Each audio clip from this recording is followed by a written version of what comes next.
بسم اللہ الرحمن الرحیم۔ السلام علیکم روحانی دوستو۔ سلسلہ ابکری میگزین کٹ پیس۔ صحت مند بچہ چاہتی ہیں تو ماں بننے سے پہلے ضرور پڑھ لیں۔ ایک عورت جب ماں بننے والی ہوتی ہے تو اس کے اندر جسمانی اور ذہنی لحاظ سے کئی تبدیلیاں واقع ہوتی ہیں۔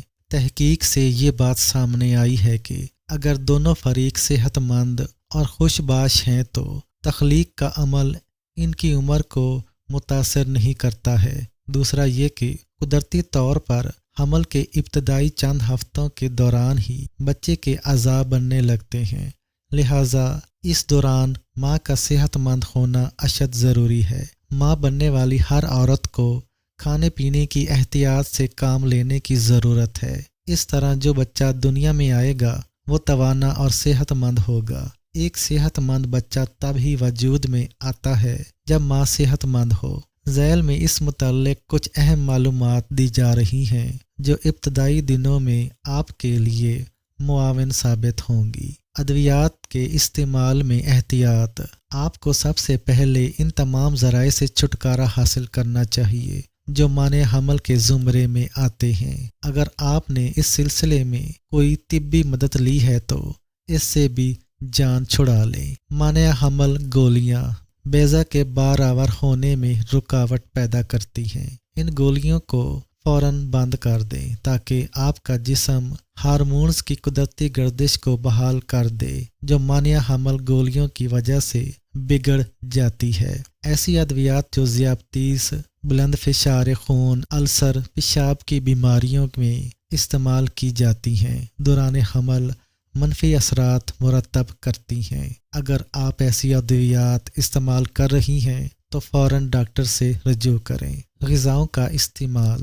زنک اور وٹامن بی پیداواری ہارمونز میں توازن پیدا کرتے ہیں۔ حاملہ خواتین کو چاہیے کہ وہ پتوں والی سبزیاں، ہری مرچ، پھلیاں، آملہ، موسمی اور امرود کا زیادہ سے زیادہ استعمال کریں کیونکہ ان میں وٹامن سی وافر مقدار میں پایا جاتا ہے جس کی حاملہ خواتین کو ضرورت ہوتی ہے۔ اس کے علاوہ دودھ اور دودھ سے بنی غذاؤں سے کیلشیم، انڈے کی زردی، اخروٹ، مونگ پھلی اور مچھلی کے استعمال سے زنک ملے گا۔ پھول گوبھی اور کیلے سے وٹامن B6 حاصل ہوگا۔ مچھلی اور گہرے سبز رنگ والی سبزیاں معدنیات سے بھرپور ہوتی ہیں۔ ان میں اومیگا 3 کی چکنائی پائی جاتی ہے جو مادر شکم میں پلنے والے بچے کی ذہنی نشو و نما کے لیے مفید ہے۔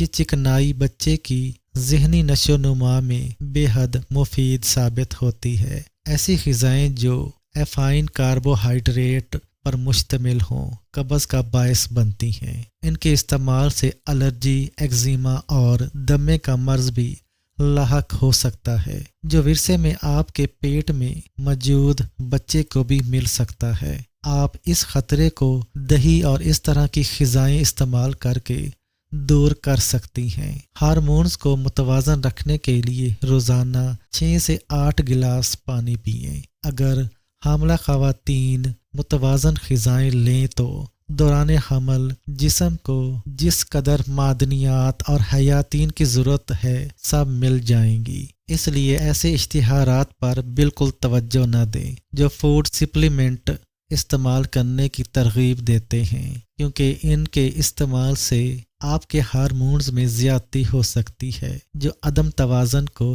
جنم دے گی۔ ذہنی دباؤ سے بچیں۔ بے چینی، ضرورت سے زیادہ کام اور ذہنی دباؤ کئی مسائل پیدا کر سکتے ہیں۔ ان سے مثبت انداز میں نپٹیں۔ اپنے جذبات اور احساسات کا گھر والوں سے اظہار کریں۔ دل میں اگر کوئی خوف ہے تو اسے دور کریں۔ آگے کی سوچیں کہ جب بچہ اس گھر میں آئے گا تو آپ کی زندگی کیسے ہوگی۔ خود کو ذہنی طور پر اس کے لیے تیار کریں۔ ذہنی سکون حاصل کرنے کے لیے عبادت اور مراقبہ سے بھی استفادہ حاصل کریں۔ تنگ کپڑے ہرگز نہ پہنیں۔ ایک ہفتہ میں 3 سے 5 مرتبہ 45 منٹ کی ورزش آپ کو جسمانی تھکاوٹ سے دور رکھے گی۔ خون کی گردش اور ہارمونز کو متوازن رکھنے کے لیے ورزش ہلکے پھلکے انداز میں کریں۔